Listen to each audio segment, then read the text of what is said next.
Selamat datang kembali di channel Sahabat Catur. Pada video ini, kita akan membahas sebuah partai yang dimainkan pada tahun 1993 pada turnamen New York Open. Putih dimainkan oleh Joseph Fang dan hitam dimainkan Luc Van Wely. Langsung saja kita mulai. D4, kuda F6, C4, G6, kuda C3, gajah G7, E4, D6. Bangunan pertahanan Hindia Raja tercipta di sini. F4. 4 buah pion putih berada sejajar di baris keempat. Umumnya pada langkah ini putih memainkan kuda F3 atau gajah E2 atau pion H3. Hitam melanjutkan dengan rokade. Kuda F3 dan C5. Hitam berusaha mengganggu dominasi pion-pion sentral putih. D5. Putih lebih senang permainan tertutup dengan menutup celah-celah pion di area sentral. E6.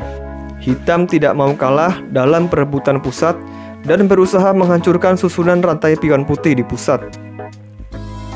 Gajah E2 mengaktifkan gajah yang masih belum bergerak dari baris ke-1. E makan D5 menyederhanakan pion pusat. C makan D5 putih balas memakan pion. Benteng E8 menempatkan benteng hitam pada lajur di mana raja putih berada dan menambah tekanan pada pion E4 putih. E5 putih bermain agresif dengan mendorong pion E4 ke E5, mengancam kuda F6 hitam dan pion D6 untuk memancing terjadinya peperangan di pusat. D makan E5, hitam langsung memakannya. F makan E5, putih balas memakan. Kuda G4. Kuda menyelamatkan diri sekaligus membuka jalur diagonal gajah fianchetto-nya untuk sama-sama mengancam balik pion E5 putih. Gajah G5. Putih memilih langkah yang lebih aktif sambil menyerang menteri sambil mengembangkan perwiranya.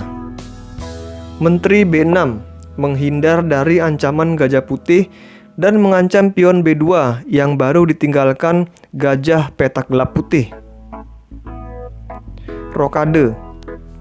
Putih tidak takut terhadap discover check yang bisa dilakukan menteri hitam.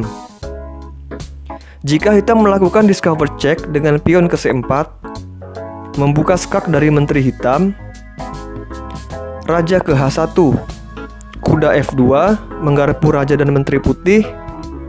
Benteng makan kuda, menteri makan benteng. Kuda E4. Menteri hitam hanya bisa menyelamatkan dirinya ke B6. Kuda D6 mengancam benteng, gajah, dan pion C4. Benteng F8 dan gajah E7. Walaupun putih sempat kalah kualitas perwiranya, putih dapat mengambil balik kualitas perwira dengan ancaman gajah E7 terhadap benteng F8 hitam. Ditambah lagi ini adalah posisi unggul bagi putih karena perwira-perwira putih jauh lebih aktif dan menguasai sebagian besar area papan. Pion putih ada 2 buah mengontrol di pusat, sedangkan hitam lihatlah masih ada 4 perwiranya di baris ke-8. Dan tidak ada pion yang mengimbangi putih di pusat. Kembali ke posisi sebelumnya. Pada permainan, hitam memainkan kuda makan E5 tanpa berlama-lama lagi mengambil pion putih. D6 mengosongkan petak D5 untuk ditempati kuda. Menurut Stockfish, langkah ini justru malah memberikan keunggulan bagi hitam. Stockfish menyarankan kuda makan E5, setelah gajah balas makan E5, menteri D2, putih masih sedikit mengimbangi hitam. Menteri makan B2 mengambil pion racun yang tidak dijaga. Kuda D5 menempatkan kuda di tempat yang sangat strategis di pusat, mengancam petak C2 untuk menggarpu kedua benteng hitam, atau juga bisa bermanuver ke E7 atau F6. Kuda BC6. Hitam masih belum terlambat untuk mengembangkan perwira yang masih berada di baris paling belakang. Namun menurut Stockfish, langkah ini justru menjadi titik balik kebangkitan putih, di mana langkah terbaik hitam di sini adalah gajah ke F5. Jika di sini putih melangkahkan kudanya ke C7, maka kuda makan F3 skak, gajah balas makan, menteri makan A1, menteri makan A1, gajah makan A1, benteng makan A1, benteng A5 mengancam gajah putih. Gajah ke F6, dikejar lagi dengan benteng F5, gajah mengamankan ke B2, dan benteng B8. Di sini malah hitam yang unggul karena memiliki keunggulan kualitas perwira dan jumlah pion, dan posisi hitam masih solid. Maka dari itu, putih memainkan benteng ke B1, mengancam menteri hitam. Kuda makan F3, hitam terlebih dahulu menukarkan kudanya dengan skak agar membuka diagonal gajah fianchetto-nya. Gajah makan F3, putih balas makan dengan gajah. Menteri E5 menyelamatkan menterinya ke petak yang aman, mengancam gajah G5 dan pion D6. Kuda F6 skak, kuda putih menggarpu raja dan benteng hitam. Gajah makan F6, gajah langsung memakan kuda putih karena hitam tidak ingin kalah kualitas jika bentengnya ditukar dengan kuda putih. Gajah makan F6, balas memakan. Menteri makan F6, tukar-menukar perwira di petak F6, diakhiri oleh menteri hitam. Namun setelah ini akan ada langkah yang penuh kekuatan dari putih. Gajah makan C6, langkah yang sangat bagus sekali dilakukan putih. Gajah putih mengambil kuda hitam untuk menyamakan jumlah perwira, sekaligus mengancam benteng hitam dan mengancam menteri hitam dengan bentengnya secara bersamaan.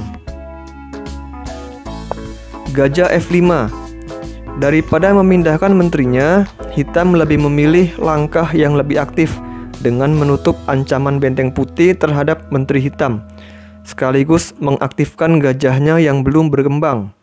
Walaupun nantinya hitam akan kalah kualitas akibat pertukaran benteng E8 dengan gajah putih.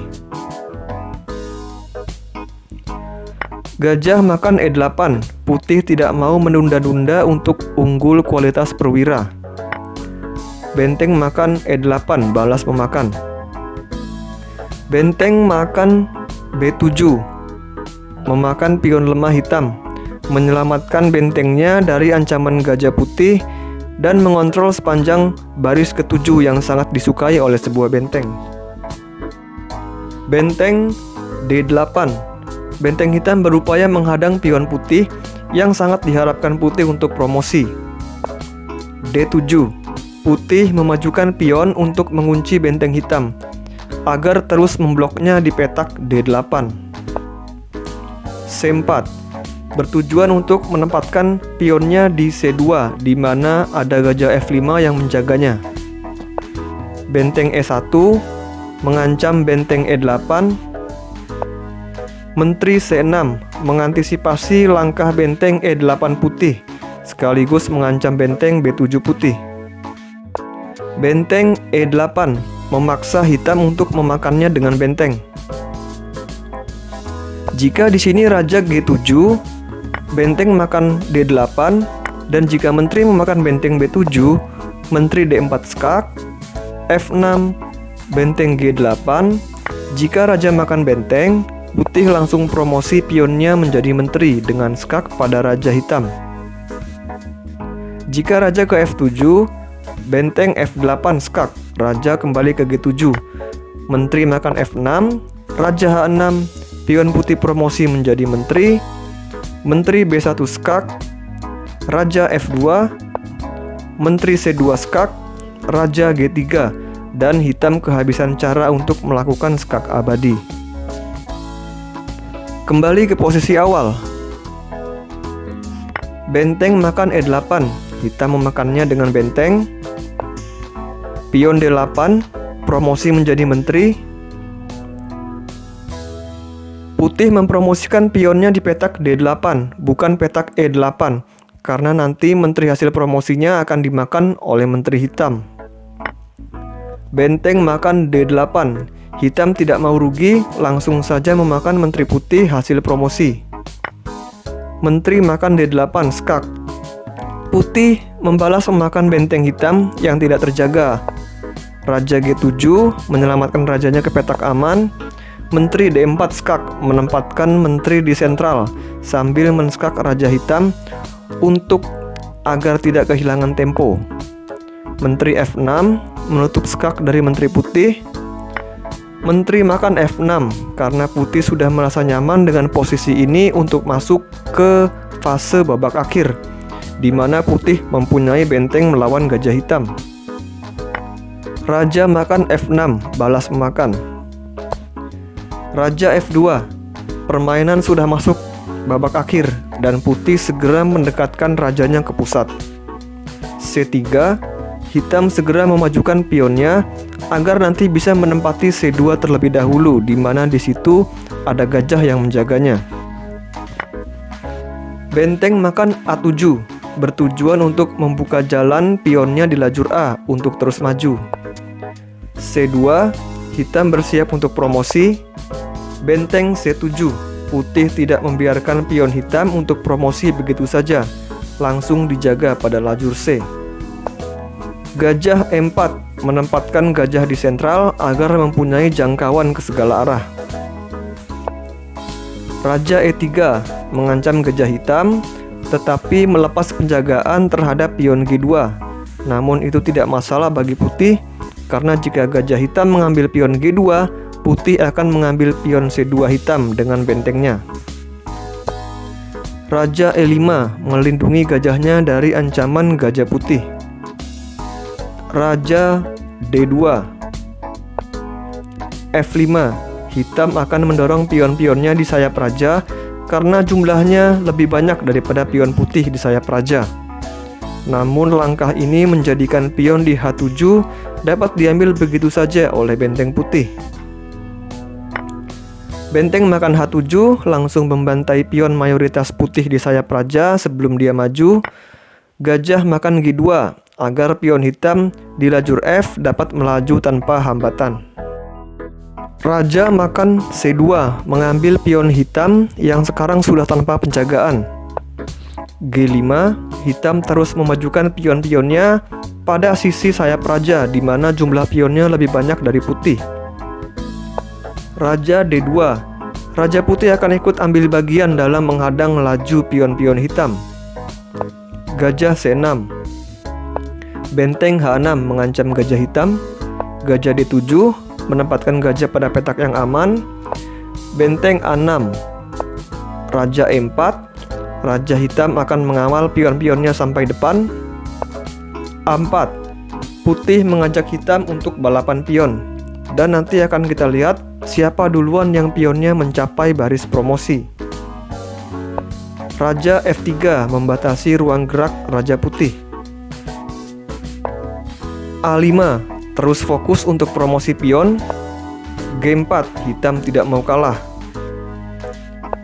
Benteng F6 mengosongkan petak A6 untuk pionnya lewat dan menjaga lajur F dari belakang pion hitam. F4. A6 tinggal 2 petak lagi untuk promosi. Gajah C8 berusaha mengancam pion A6, dan jika pion maju ke A7, gajah hitam akan ke B7 untuk menjaga petak promosi B8. A7, gajah B7, benteng F8. Dan di sini hitam menyerah karena setelah pion promosi di A8, gajah makan pion, benteng makan pion, benteng makan gajah maksudnya. Raja putih selanjutnya akan mendekat ke petak-petak sudut pada sayap raja untuk menghadang pion-pion hitam, dibantu bentengnya yang menyorot dari baris ke-8. Sekian pembahasan partai pada video ini, semoga bermanfaat.